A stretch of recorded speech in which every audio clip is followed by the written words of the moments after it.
is Dawn Clevisol with Stress Free Tax Season. I also have a free Facebook group that you should know about if you're not in there already. It is Business Owners Bookkeeping Boot Camp. I'd love to see you there. It's a place where if you have questions about what's going on in your business, you can pop in there and ask, and we can hopefully get you quickly back on track so that you're not wasting a bunch of time searching on the internet trying to figure out the answer to your problem. Hopefully someone else in the group has already experienced whatever you're going through, and then we can help you out. So I just wanted to hop into my Facebook page today and just talk to you guys about something that came up when I was reading yesterday. So recently drove the kids down to Southern California so that they could go to Grammy Summer Camp with my mother-in-law for the week. And during that week, I took a little bit of a break. I was working, but I took a little bit of time to go over to the local Target, and I picked out a book that was, for me, that wasn't a self-help or a business book. I usually, because I like to get myself out of my own head space, I will listen to other entrepreneurs. I'll listen to people who are doing the things that I want to do, or I'll read those kind of things. And so I think I was getting to the point where it was just too much information. I was feeling really overwhelmed, especially since I'm in the process of launching some new ideas for our group, maybe even rebranding a little bit. It was just, like which program you should use for your webcasts. Should you use one that has an Ever webinar so that it's continuing playing your webinar?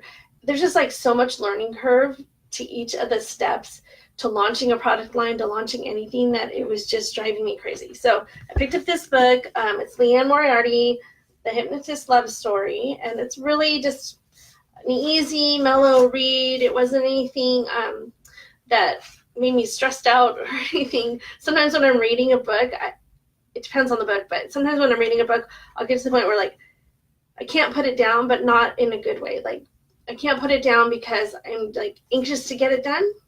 I should probably just not read that book anymore if that happens to me, but that's not what happens. I feel like I need to finish it. So this really wonderful read, very relaxing. So when I took the kids to the library the other day, I looked her up to see if she had anything else. So what I found in doing that was that she does. Of course, she's a well-known author. So so she had this book. I don't know if you can see, there we go, Three Wishes. So I started reading this book and I thought, oh, it's cool because the way that she writes, not that I'm not going to say that it feels like me writing it, because that's not right. It's not the thoughts that would come out of my head, but I feel very aligned with the way that she presents the information. Her characters are really easy to dive into, and I really am enjoying it. But what struck me, I probably should have found the page before I sat down to do the live, but what struck me is that throughout the first part of the book that I've gone through so far, she has had these little interludes. Actually, I don't even need to find it because I don't have to read it to you, but she'll do these little interludes where she has almost an excerpt for a page about something that happened in someone else's life in the area where this book is taking place. But the unique thing about it is that the thing that the excerpt is covering also relates to the characters in the book. So the one that I read at bedtime that made me think, oh my gosh, I can't believe that I never kind of considered this, is, well, that was crazy. I looked was she tells a story. It's basically a third person perspective. So the person's saying, hey, the thing that made me want to live in this area is that when I was a little kid, we came to visit here, and while we were visiting, we were sitting in the park watching the ferry take off, and there was this, all of a sudden there was kind of this commotion, and there was this dad and his three kids, and they're running towards the ferry, and it's they've already taken the board up and they're ready to go, and they're screaming, please wait, and even the people on the ferry are saying, wait, there's someone coming, and one of the daughters is running ahead, and then the guy picks up the other two, and they run and they get on the boat. And so the lady's saying that she remembers looking at them, and they were talking about, let's go get ice cream later, Dad. It was so fun at the beach. And it inspired her to move like thousands and thousands of miles, because this was in Australia, from where she was living I think she might have been in the UK. I'm not 100% sure, but she inspired her when she grew up to move to this place. And so it really got me thinking that the way that we inspire others in our daily life isn't necessarily our actual interaction with them. And I don't know if you've ever thought of that, but it just really occurred to me that just you being you with your family or in your regular life or whatever you're doing, someone might be looking at that, and that might give them the hope, the inspiration to move forward. I know that they say, you say hi to different people and stuff because you don't know if that's going to change their life. But more than that, the things that you're doing, you can be changing someone's life just by walking down the street with your family, just by having a good time, showing them and inspiring them to do something that maybe they've wanted to do.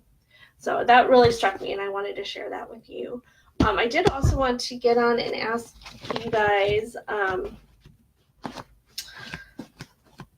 if my marketing is confusing you.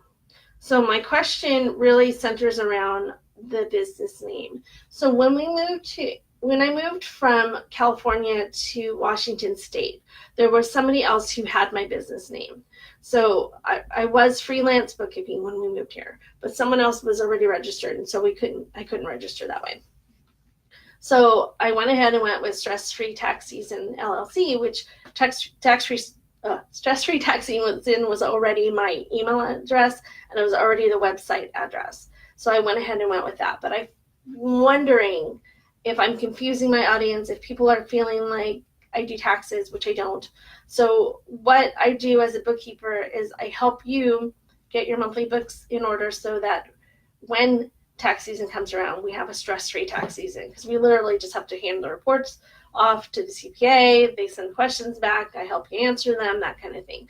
So just wondering if that's confusing you at all. So if it isn't, let me know below in the comments. I'd really like to hear from you and see what you think. Also, let me know if anyone's ever inspired you, just like I said, without even having necessarily a direct connection. Has there been a moment when someone has inspired you to do something that you wanted to do? I know that I get a lot of inspiration online from the influencers that I follow. In fact, one of the influencers I followed last night, when I woke up this morning, she had recorded from her closet at 1:00 in the morning. So it was really hilarious. She said, I look homeless because it's 1 a.m. and I'm in my closet recording this video. So anyway, is there anyone like that who has inspired you to maybe put aside the things that were stressing you out? Maybe you're overthinking things, like even doing this video. Okay, so the kids are home for the summer, and I've been putting off doing these kind of things because of them. It's like, I guess, worried that they're going to walk in or whatever, or I don't know. So I'm not going to do that anymore.